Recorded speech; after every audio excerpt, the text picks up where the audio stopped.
former U.S. President Barack Obama made a barely veiled attack on President Trump in a BBC radio interview conducted by British royal Prince Harry, apparently politicizing the otherwise neutral royal family by involving them in domestic U.S. politics. Speaking on Radio 4's Today program about handing power over to President Trump, the Democratic Party figure told the Prince, who guest-edited Wednesday's episode of the BBC radio show, that social media was corroding civil discourse, urging people in leadership positions to use it with caution. One of the dangers of the internet is that people can have entirely different realities. They can be cocooned in information that reinforces their current biases, Obama warned. The question has to do with how do we harness this technology in a way that allows a multiplicity of voices, allows a diversity of views, but doesn't lead to a balkanization of society and allows ways of finding common ground. The interview came among reports that the British government was pleading with Prince Harry to not extend an invitation to his forthcoming wedding with divorced American actress Meghan Markle to the former U.S. president.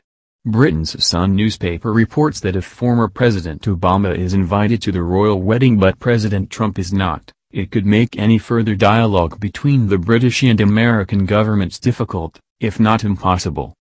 The interview took place at the Invictus Games, an annual competition for wounded, injured or sick armed services personnel and veterans created by Prince Harry and supported by President Obama.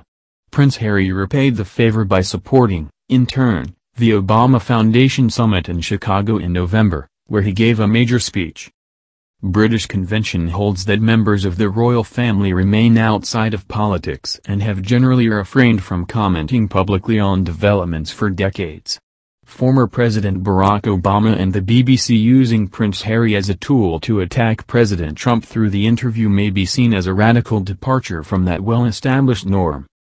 This convention may be further challenged when actress Meghan Markle joins the royal family with her marriage to Prince Harry in May, given her past record of criticizing President Trump, including calling him divisive and misogynistic in 2016. Prince Harry also has a history of controversial action, including his 2005 appearance at a fancy dress party wearing a Nazi uniform, complete with swastika. While former President Obama apparently criticized the use of social media by President Trump, he was happy to praise it for his own use, noting its role in electing him to office, stating, "It was that grassroots army that really fueled my campaign, in part brought together by the new technologies of the time of social media."